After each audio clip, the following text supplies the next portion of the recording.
Buenas noches, estimada teleaudiencia. Bienvenidos a nuestro programa Legalmente Hablando. Los saluda Ricardo Daniel Saciain Sosa. Hoy contamos con la presencia del profesor doctor Gustavo Miranda. Buenas noches, estimado doctor. ¿Cómo está usted? Muy buenas noches, Ricardo, y un saludo muy especial a tu amable teleaudiencia. Doctor, un placer compartir contigo. Como siempre, el doctor Miranda es representante de los docentes de Derecho de las Universidades Nacionales, vicepresidente del Consejo de la Magistratura y también decano de Derecho. ¿Por cuántos años, doctor? De la Facultad de Ciencias Jurídicas de la Universidad Nacional de Itapúa hace aproximadamente 22 años. 22 años, ese dato me faltaba, mi querido doctor. Pero como siempre, mi querido doctor, yo sé que varias veces ya pudiste compartir con nosotros, porque nuestro público va creciendo y nuestra nueva teleaudiencia necesita una presentación tuya, doctor, y sobre todo tu trayectoria en el mundo del derecho. Muchas gracias, Ricardo, y realmente es un placer compartir con ustedes. Y desde el ámbito del Consejo de la Magistratura, para ver los antecedentes, quiero informar de que soy abogado desde el año 1999, formé parte de la Asociación de Abogados de Itapúa desde aquel entonces, y luego participamos en la creación de la Universidad Nacional de Itapúa en el año 1996, como un proyecto municipal del gobierno del doctor Lorenzo Zacarías como intendente municipal de la ciudad de Encarnación. Y luego ya dentro de la universidad participamos también del proyecto de creación de la Facultad de Ciencias Jurídicas en el año 2003, tiempo desde el cual tengo el honor de ser decano de dicha Casa de Altos Estudios. Y luego, lógicamente, también ya hemos conformado la Asociación de Decanos de las Facultades de Derecho de las Universidades Nacionales de la República del Paraguay desde el año 2011, y a partir de ahí empezamos a trabajar en forma conjunta y unida entre todos los decanos, entre todas las facultades, hasta la conformación de las políticas de las facultades de Derecho en cuanto a la unificación de programas de estudio, intercambios docentes, estudiantiles, de egresados no docentes en su caso, y participamos también desde esa asociación para la representación docente ante el Consejo de la Magistratura. Cuyas elecciones fueron hace muy poco y fuiste reelecto, mi querido doctor.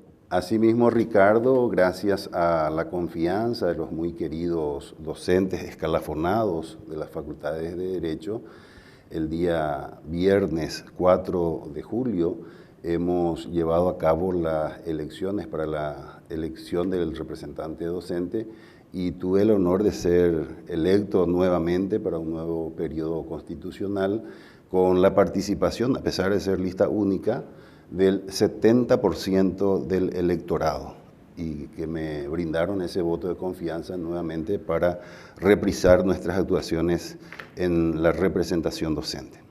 Es excelente eso, doctor, porque yo creo, a nivel personal por supuesto, que un periodo queda corto para todo un desarrollo de un plan o una política que uno quiere instaurar dentro del Consejo.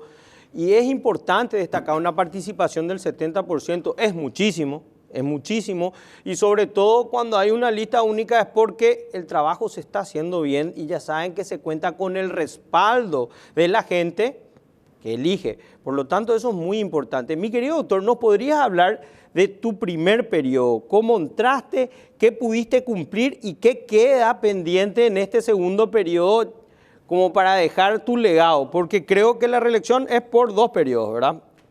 Efectivamente, la limitación es hasta un periodo más para la reelección, y justamente abrigando sueños y esperanzas desde las universidades del interior y con el acompañamiento, debo destacar, de grandes docentes de la Universidad Nacional de Asunción.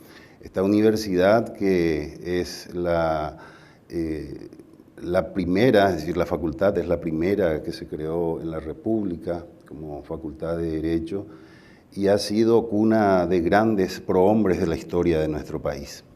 Entonces, para mí es un orgullo también muy importante tener el acompañamiento de grandes docentes y destacados de la Universidad Nacional de Asunción.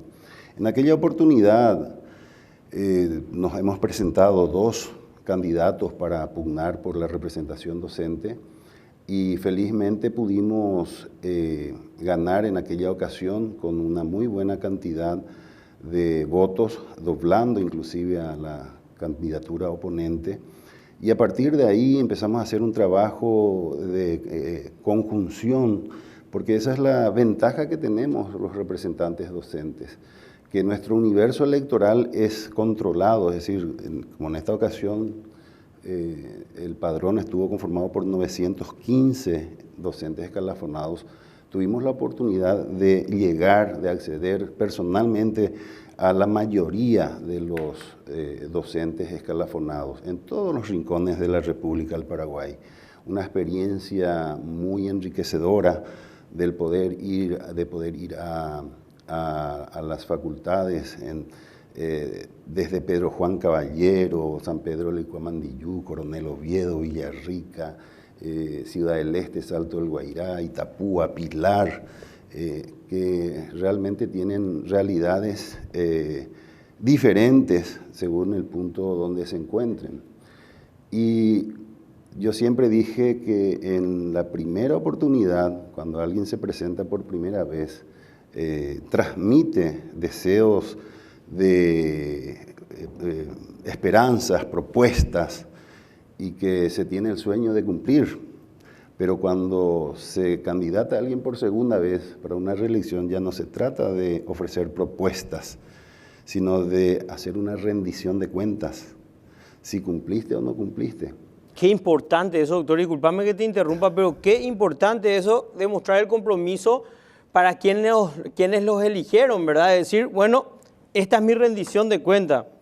Así mismo, entonces es transmitirles las acciones realizadas, el esfuerzo realizado en favor de los representados. En este caso, si bien es cierto, la representación es docente y debo de bregar por hacer realidad las pretensiones de los docentes, pero en su mayoría ellos también son magistrados, jueces, fiscales, es decir, ocupan lugares ya en el sistema de justicia y buscan, de acuerdo a esa carrera judicial, acceder a nuevos cargos. Entonces no significa que solamente nos abocamos a velar por los intereses de los docentes, sino de todos los postulantes en general, pero siempre destaco la integridad de los docentes que se preparan y que tienen el mejor perfil para ocupar cualquier cargo en el sistema de justicia, porque precisamente tienen los mejores y mayores contralores, que son sus alumnos. Porque los alumnos son los que te van a indicar si cumpliste bien o no en tu función. No le van a permitir desarrollar una clase si es que no hay concordancia entre su conducta y lo que está proponiendo en sus clases en aulas. Entonces, también significa que aquel docente que tiene esa vocación es el que se prepara más, es el que estudia, el que investiga, el que busca mejorar sus condiciones intelectuales a los efectos de transmitir esos conocimientos a sus alumnos. Entonces, por eso siempre los docentes tienen las mejores calificaciones en el ranking del Consejo de la Magistratura, porque cuenta con aquellos, con el cumplimiento de aquellos indicadores establecidos en los reglamentos, en cuanto a la publicación de libros, en cuanto a los artículos que ha escrito, en cuanto a la docencia, a la antigüedad en la docencia, etcétera, etcétera. Entonces, por eso yo me siento sumamente reconfortado por esta representación, porque tengo la oportunidad de defender los intereses de la gente que realmente está preparada intelectual y éticamente también. Imagínense, estimada de la audiencia, lo importante de esto, porque un docente de cuna, de carrera, como el doctor Gustavo Miranda, tiene una mirada enriquecedora de los futuros magistrados, fiscales, magistrados, ministros de la Corte, fiscal general, defensores. te da otra óptica, doctor. Corregime si me equivoco, porque realmente vos venís de una cuna de docencia. Y como ya lo estás manifestando, los docentes, sin querer excluir a nadie, por supuesto, por lo general están más calificados que los demás. Esa es una mirada importantísima, porque nosotros necesitamos el mejor material humano. Esa es la realidad. Son las personas, estimate la audiencia, que el día de mañana lo juzgan. Por lo tanto, importantísimo eso. Mi querido doctor, te da otra visión la docencia, enriquece en la selección de magistrados. Totalmente, porque justamente son los docentes quienes transmiten en aula el deber ser de cómo deben conducirse los magistrados en sus funciones. Y entonces, por eso decía, no debe haber una controversia entre lo que pregona y entre lo que hace. De manera que facilita muchísimo y se tiene el perfil del docente, está a la vista, es el que está expuesto y tiene, repito, los mejores contralores que son sus propios alumnos. Los mejores contralores. Mi querido doctor, hablando de contralores, en tu primer periodo por el Consejo de la Magistratura y el que te sigue ahora, como hablabas de una rendición de cuentas, ahora ya hablando por la ciudadanía en general, sobre la transparencia y la credibilidad, yo creo que el Consejo transparentó mucho las ternas, yo creo que hubo un avance importante, pero quisiera preguntarte desde tu punto de vista como consejero. Sí, efectivamente, y trabajamos denodadamente para que se produzca esta mentada transparencia en la gestión pública. Felizmente en el Consejo de la Magistratura, hace un tiempo a esta parte, hemos bregado justamente con ello a través de la publicidad, es decir, todos los actos del Consejo de la Magistratura son públicos, se transmiten las sesiones en vivo a través de las plataformas habilitadas, a través de las redes. El candidato que se presenta para un cargo determinado accede a la información no solamente suya, sino también de sus eventuales oponentes para controlar ese proceso. Y efectivamente se tiene la oportunidad de hacer también los reclamos, como en esta oportunidad estamos nosotros en el periodo de actualizaciones y reclamos de puntajes de quienes se han presentado para ocupar un cargo en el sistema de justicia en los edictos del 2024, que es lo que estamos completando en este momento. Y entonces todo es público, de manera que también es importante señalar de que las reglas de juego son claras, o sea, no responde exclusivamente al arbitrio de los miembros del Consejo, sino que tenemos reglas establecidas desde la ley orgánica del Consejo de la Magistratura hasta las reglamentaciones que hemos dictado en consecuencia y en donde se establecen claramente los procedimientos y los puntajes a ser obtenidos según los indicadores correspondientes. Entonces, nada mejor que ello para hablar de una transparencia en la gestión y que todo pueda ser supervisado por la ciudadanía en general.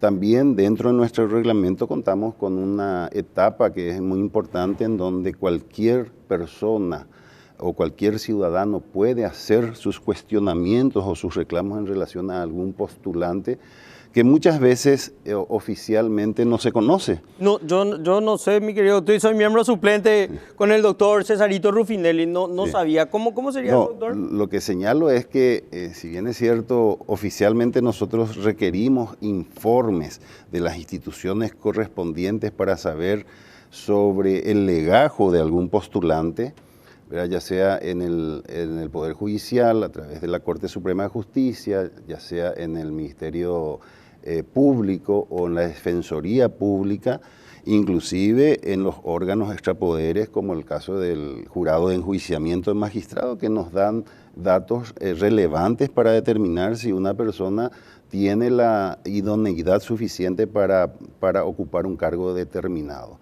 Pero siempre digo, en lo que acabas de señalar, Ricardo, de que la ciudadanía puede participar. Como todo ese proceso es público, también puede hacer llegar al Consejo en forma responsable, y no hace falta precisamente de que dé su nombre para no exponerle justamente, pero sí darnos informaciones precisas que puedan darnos elementos o juicios de valor que podamos utilizar para ese efecto. O sea que yo, ciudadano común y corriente, si sé de una terna de una persona que está siendo cuestionado bajo mis perspectivas por algún hecho determinado de manera responsable, ¿qué implica, estimada ciudadanía? Papeles, respaldo de lo que es documental, y yo puedo hacer una denuncia anónima contra ese postulante. Asimismo, y a partir de ahí el mismo Consejo va a investigar para llegar a la veracidad, porque por eso hablamos de denuncia responsable. Claro. Entonces, para determinar con precisión, porque también tenemos que entender que hay un principio constitucional que es de la presunción, ¿verdad? De inocencia, ¿verdad? Entonces, por ello tiene que ser responsable. Mi querido doctor, cuando hablamos de garantías para los postulantes, pero en un castellano simple para que nos entienda nuestra teleaudiencia, pero debemos ir a la pausa y ya volvemos.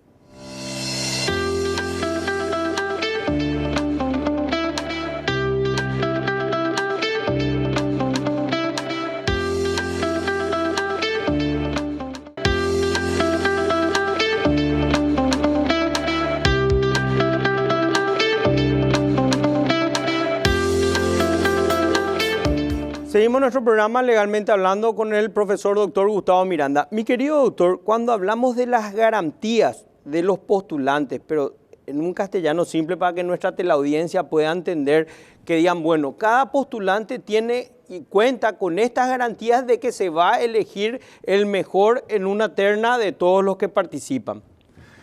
Sí, yo creo que a juzgar también por los comentarios de los mismos postulantes que nos hacen llegar y también expresan en forma pública, encuentran esas garantías porque el proceso es público, porque pueden revisar y corroborar que los puntajes asignados responden exclusivamente a los méritos acumulados y enviados al Consejo de la Magistratura, y eso puede revisar, repito, también el de sus eventuales contendores.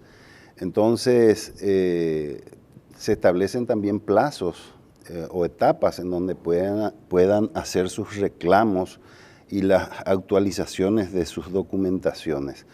Entonces, ello refleja el verdadero puntaje que luego es transmitido por todas las plataformas digitales habilitadas del Consejo, y pueden desde sus casas controlar todo el proceso. De manera que esa es la garantía que tienen. Ahora, si bien es cierto, el puntaje o el ranking no es vinculante en el sentido de decir que no precisamente el número 1, el número 2 o el número 3 tienen que ser los ternados, porque hay muchos indicadores que también se deben tener en cuenta, y todos los que están habilitados finalmente en el ranking pueden ser ternados. Hay una etapa también de que no es difundido porque por su reserva no se transmite para cuidar el perfil de cada postulante, es el test psicotécnico, que nos brinda también elementos que a lo mejor no están expuestos a la vista de todos, en donde nos hablan sobre el carácter, sobre la conducta del postulante a través de fórmulas establecidas técnicamente por quienes elaboran ese test psicotécnico. Entonces son elementos a tener en cuenta que no tienen un puntaje, pero sí nos proporcionan elementos para tener un juicio de valor al respecto. Mi querido doctor, ¿cuáles son esos indicadores que se toman en cuenta cuando uno dice, bueno, él está en el ranking, está en número 1, número 2, número 3, y como vos dijiste, se le puede elegir al número 7 o al número 10? ¿Cuáles son esos indicadores que se toman en cuenta? Bueno, son varios indicadores, pero por ejemplo, vamos a suponer que el que encabeza el ranking es exclusivamente en base a los títulos acumulados, que sabemos hoy día es muy fácil tener en este tiempo en que todas las ciudades se convirtieron en universitarias, y que pueden acceder a los títulos y diplomas a las que pueda acceder, a la que tenga tiempo de estudiar, y otros que no tienen esa oportunidad, pero que realizan una labor jurisdiccional ya. Es lo que nos dicen siempre los jueces: nosotros no tenemos tiempo de estudiar más porque tenemos que abocarnos a nuestras funciones. Entonces, ese es un elemento sumamente importante de la carrera judicial. Es más fácil analizar el perfil de un candidato cuando ya tiene una trayectoria, una hoja de vida dedicada al servicio público a través de la magistratura. Tuvimos antecedentes, como en los últimos casos, en el nombramiento de un ministro de la Corte Suprema de Justicia, del fiscal general del Estado, del defensor público, que tenían una carrera judicial de más de 30 años, una hoja de servicio impecable, sin ningún cuestionamiento. Entonces, obviamente, ¿cómo no apoyar la postulación de una persona que ofrece esas garantías? Porque, siendo franco, ¿qué es lo que más se le cuestiona al sistema de justicia? Y no vamos a eludir esa responsabilidad cuando se dice que el Poder Judicial no está bien o el Ministerio Público no está bien por los hechos que son también de público conocimiento en casos particulares en el desempeño de cada operador de justicia. Lamentada corrupción, cómo poder auscultar la honestidad de un postulante cuando responde exclusivamente al fuero íntimo, al derecho natural, porque recién cuando esté en funciones se podrá determinar si son honestos o no. No nos sirve a nosotros que un postulante venga a decirnos yo soy honesto, pero bueno, demostrarnos. ¿Y cómo nos va a demostrar? Recién en el ejercicio de funciones, a no ser de que revisemos su trayectoria en el ámbito que fuere. Por eso digo, quienes están en la carrera judicial nos dan elementos a través de su hoja de vida. De su hoja de vida. Tiene una pluralidad, 30 años al servicio ya demostró. O sea, por eso, es demostrable. Es sumamente difícil esa situación y decir que si de repente hubo un desvío de algún postulante que fue nombrado en un cargo determinado, bueno, si bien es cierto, personalmente responsable, pero también existen los mecanismos para corregir dichas situaciones. Están los órganos correspondientes, el caso del jurado de enjuiciamiento de magistrados, que es la puerta de salida del sistema de justicia. Nosotros somos de la puerta de entrada. Claro. Lo que pasa es que ahí, doctor, desde un punto de vista ciudadano, se habla de la independencia judicial, pero con injerencia política dentro de las ternas. Eso yo creo que deberíamos explicar por qué no hay injerencia política dentro de las ternas. O sea, cómo se blinda el Consejo de la Magistratura de esa tendencia que existe hace muchos años y existió durante muchos años de querer el poder político de turno tomar intervención sobre las ternas. Bueno, aquí es importante destacar que en cuanto a la conformación del Estado a través de sus tres poderes, en donde en los dos primeros, tanto en el legislativo como en el ejecutivo, son elegidos, son electos por el pueblo. El soberano se manifiesta a través de los votos.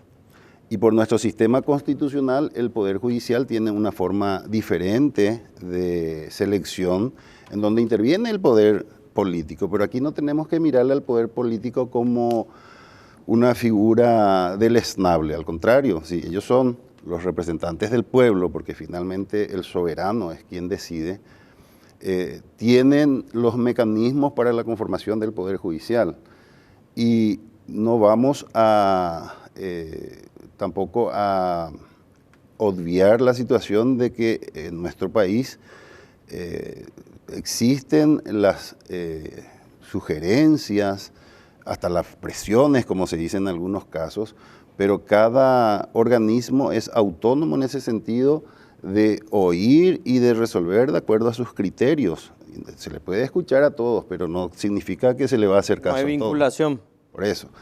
Entonces, quiénes son los que le conocen, en nuestro caso particular, a los postulantes de los diferentes puntos de la República. O sea, nosotros no podemos conocerle a aquel postulante de Curuguatú en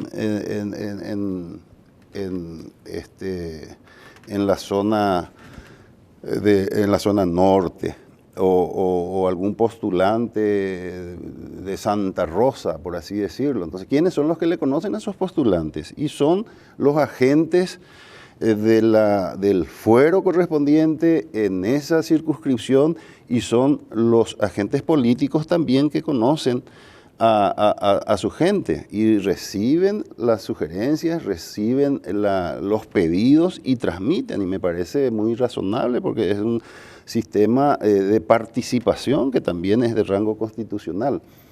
De manera que finalmente quienes van a tomar la decisión van a recibir todas esas recomendaciones y sugerencias y van a procesar de acuerdo al marco legal establecido, tanto desde la ley hasta las reglamentaciones, en este caso del Consejo de la Magistratura.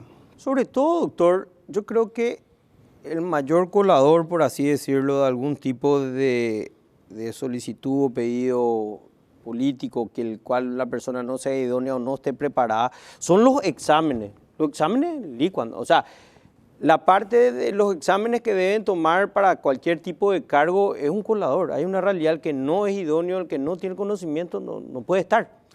Los exámenes son elementos de igualación. Es decir, por eso cuando mencionaba de que los postulantes pueden, según sus títulos, acumular el mayor puntaje, o por la experiencia, o por la antigüedad, etcétera, pero el elemento que iguala todo es el examen. Entonces hay un pie de igualdad en todos, tanto en los exámenes generales como los exámenes específicos por cada fuero. Entonces eso es un dato muy revelador para determinar el perfil de cada candidato. Exacto. Lo que quiero decir nomás, doctor, de una manera más burda, es que no puede venir alguien recomendado y pasar ese filtro. Es claro. Así de simple, no podés. Hoy en día los exámenes no se puede vulnerar, es un colador realmente. Por eso existe el puntaje mínimo que si no pasa, no se habilita para postular. Mi querido doctor, dentro del Consejo, para este nuevo periodo, ¿qué vamos a cambiar? ¿O qué vamos a fortalecer también? Puede ser no cambiar, sino que fortalecer. Sí, el trabajo continúa y siempre debemos de esforzarnos por brindar esa garantía que mencionábamos y no pasa por otra cosa sino que por la transparencia y por la conducta de los miembros del Consejo. Es decir, felizmente en estos últimos tiempos tuvimos excelentes compañeros dentro del Consejo de la Magistratura, representantes de los diferentes estamentos, porque por su conformación vemos que, vas a ver, están los representantes de los 3 poderes del Estado, están los representantes del gremio de abogados, el de las universidades públicas, y entonces tenemos visiones tal vez diferentes, pero buscamos en todo caso un consenso respetuoso, a pesar de tener diferencias. Pero nosotros no podemos dar esa imagen de caos en la conformación, porque eso sería lamentable. Nosotros debemos de saber acordar nuestras diferencias para tener una prosperidad compartida para el Consejo de la Magistratura en ese caso. Totalmente. Doctor, y con respecto a la parte académica de la Escuela Judicial, ¿podemos fortalecer? ¿Qué esperamos de la parte de la Escuela Judicial? La Escuela Judicial también, por lo menos desde el tiempo en que estoy participando en el Consejo, tuvo un crecimiento importante. Hemos fortalecido a la Escuela Judicial y es público el trabajo que vienen realizando desde la Escuela Judicial, concursos de excelencia, como este último que se está organizando, el de la especialización en argumentación jurídica, con docentes internacionales de mucho prestigio en el ámbito. ¿Y qué es lo que buscamos con la escuela judicial? Nosotros no queremos sustituir a lo que ya se enseñó en la universidad, porque cada quien tiene su rol.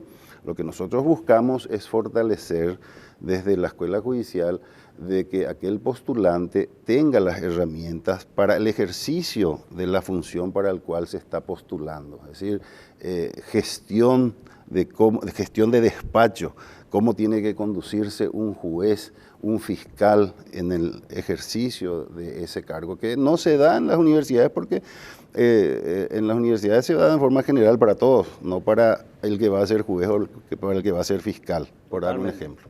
Entonces, eso es lo que estamos buscando desde la escuela judicial. Y algo muy importante, la descentralización, que también tiene rango constitucional. Hoy la escuela judicial está en las principales ciudades cabeceras de la República del Paraguay, con un alto costo para nosotros, pero es la misión que tenemos, ¿verdad? No es fácil enviar docentes calificados desde Asunción hasta todos los puntos estratégicos del territorio nacional. Repito, Pedro Juan Caballero, Concepción, Encarnación, Ciudad del Este, docentes de primera, y van todos, en su mayoría, desde la capital. Entonces, la descentralización importante es lo que nos piden en ese contacto que tenemos con nuestros, en mi caso particular, con los docentes de toda la República, lo mismo los abogados que tienen también su conexión directa en todo el territorio, y bueno, y todos juntos estamos haciendo posible que así sea. El ministro de la Corte Suprema recibe también las inquietudes de las circunscripciones judiciales, etcétera, etcétera. Entonces, y los parlamentarios ni qué decir, ¿verdad? Entonces, eso es lo que estamos buscando, llegar a la mayor cantidad posible en los sectores correspondientes y que ese mensaje de la escuela judicial para tener una justicia mucho más operativa, más dinámica, con criterios comunes que se puedan desarrollar dentro de los cursos correspondientes de la escuela judicial. Eso nos hace a que sigamos trabajando para el fortalecimiento de esta institución. Mi querido doctor profesor Gustavo Miranda, muchas gracias por haber compartido con nosotros. El agradecido soy yo, muchas gracias Ricardo, y un placer haber estado con esta muy amable teleaudiencia. Debemos ir a la pausa, pero ya volvemos.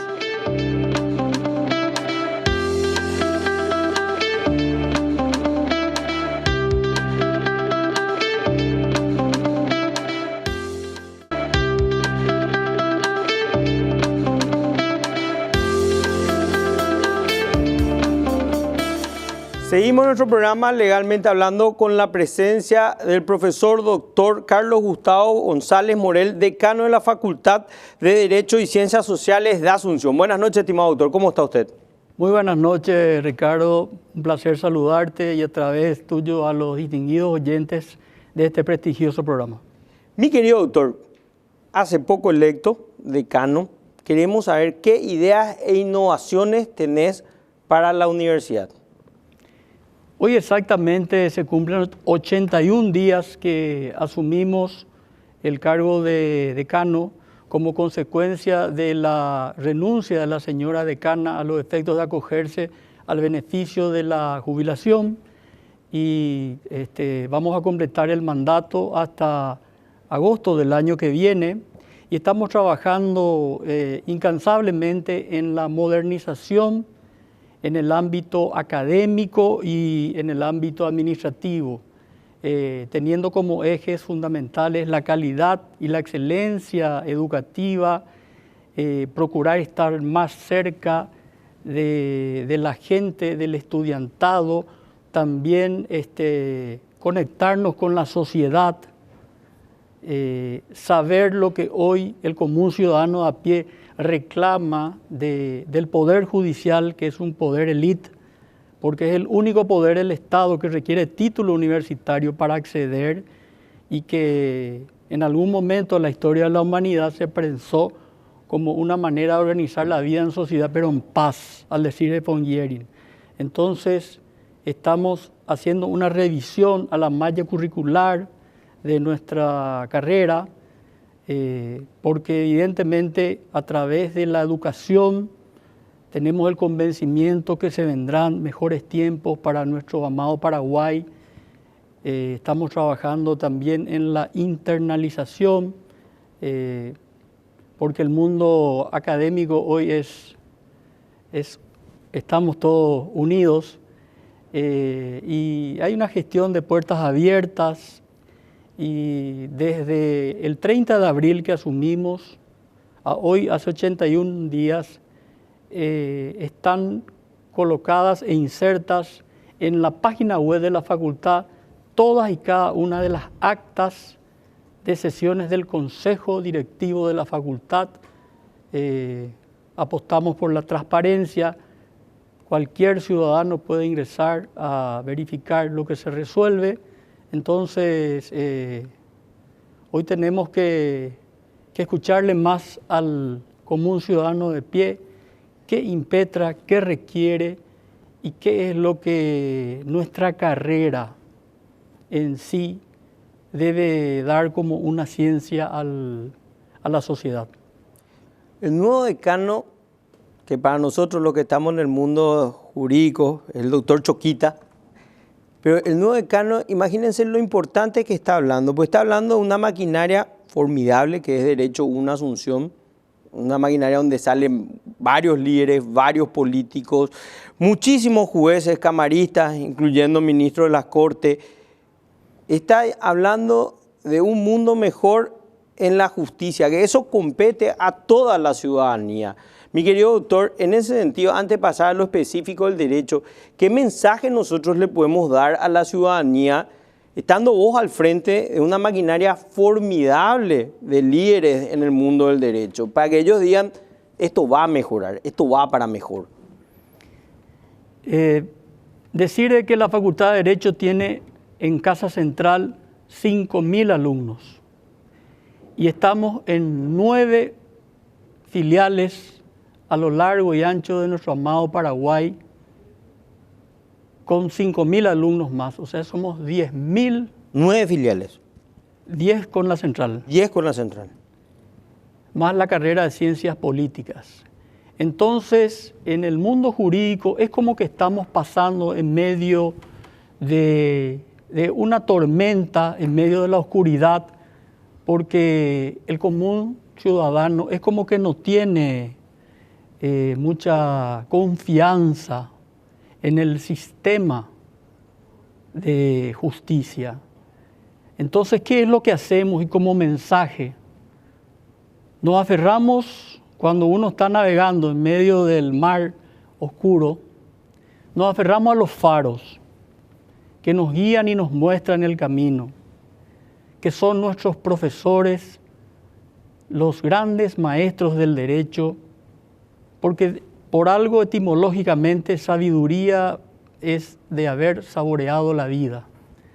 Y me siento congratulado de embeberme todos los días de las orientaciones de profesores como el profesor doctor José Antonio Moreno Rufinelli, el profesor doctor Amelio Calonga, el profesor doctor Carlos Celso González Alfonso, que es mi amado padre, tantos docentes, el profesor doctor Bonifacio Ríos Ábalos, creo que la lista es interminable. Nos aferramos a los faros que nos guían el camino. Y hoy, al decir Carl Jung, el que mira para adentro sueña, el que mira para afuera despierta. Tenemos que conectarnos más con la sociedad de tal manera a saber lo que realmente necesitamos. En la medida en que pasan los años y asumiendo la condición de lo poco que uno sabe y lo mucho que todavía le resta por saber, cada día pienso más en que el problema en el mundo jurídico no es de cambiar leyes, sino de hombres. Porque al decir de Eduardo J. Couture, no hay ley, por más mala que sea, que puesta en manos de un buen hombre sea bien aplicada. Por eso creemos mucho en la fuerza de la juventud, en la transparencia, en la renovación, pero siempre guiado a los faros, siempre siguiendo las orientaciones de los que más saben. Entonces, estamos trabajando incansablemente en repensar nuestra carrera, que es la lógica, de tal manera a que las cosas vayan mejorando. Fijémonos, por ejemplo, el sistema penitenciario. ¿Cuántas personas están privadas de su libertad sin una condena firme y ejecutoriada? Y lanzo solamente un tema, ¿verdad? Tenemos que, y nuestras cárceles ya no dan más. No dan abasto. Entonces, tenemos que pensar qué podemos hacer con lo que tenemos. Y lo que tenemos es una voluntad férrea, 24/7, estamos todo el día en la facultad, trabajando con todos los estamentos, con los profesores, con los egresados y con los estudiantes, que son el pulmón y el motor de la facultad. Me siento muy consustanciado con las luchas de los jóvenes, con los ideales de los mismos y siempre con la guía y orientaciones de los grandes maestros. Creo que se vendrán tiempos mejores para nuestro amado Paraguay. Excelente lo de los faros, doctor. Aprovecho la ocasión para saludar al profesor doctor Choca. Mi saludo y mi respeto siempre, mi querido doctor. Mi querido doctor, con respecto a la carrera de Ciencias Políticas, ¿qué proyección tenemos? Muchas proyecciones. No puedo dejar de mencionar la impronta que le da el director actual, el profesor doctor Rubén Antonio Galeano Duarte, que está haciendo de la Solaría Casa de la Cultura Jurídica, porque él está en el local histórico. Nosotros en Casa Central nos mudamos en el 99 y él sigue en Palma, esquina Yegros, donde era la caballeriza de Madame Lynch. Entonces, se están haciendo cursos con politólogos, preparándole a los egresados de ciencias políticas para que piensen las leyes. Porque si hoy hacemos una especie de conteo de cuántas leyes tenemos y cuántas realmente se aplican, podemos encontrar de que no todas las leyes se aplican. Entonces, ese repensar en volver a los orígenes de la política, como aquella frase que inmortalizó el presidente John Fitzgerald Kennedy: no pienses en lo que tú puedes hacer por Estados Unidos, no pienses lo que Estados Unidos puede hacer por ti, sino lo que tú puedes hacer por Estados Unidos. Y en esa línea de pensamientos, volver a convertirnos en servidores públicos, en la transparencia, en la decencia, en la honestidad, en los buenos gestos, en las buenas acciones. Y realmente veo esa juventud gallarda en ciencias políticas y me hace recordar a aquellos jóvenes que aquel 14 y 15 de mayo de 1811 trajeron la independencia a nuestro país. Hoy los jóvenes están en las cosas positivas, porque siempre solemos decir que los jóvenes están en otra cosa, y es simplemente darles una oportunidad de mostrar sus valores, sus talentos y el nivel de compromiso que tienen. Imagínense, solamente en Casa Central, que estamos desde el año 99, son 5.000 alumnos por día. Nunca hemos tenido un incidente, una denuncia, una pelea.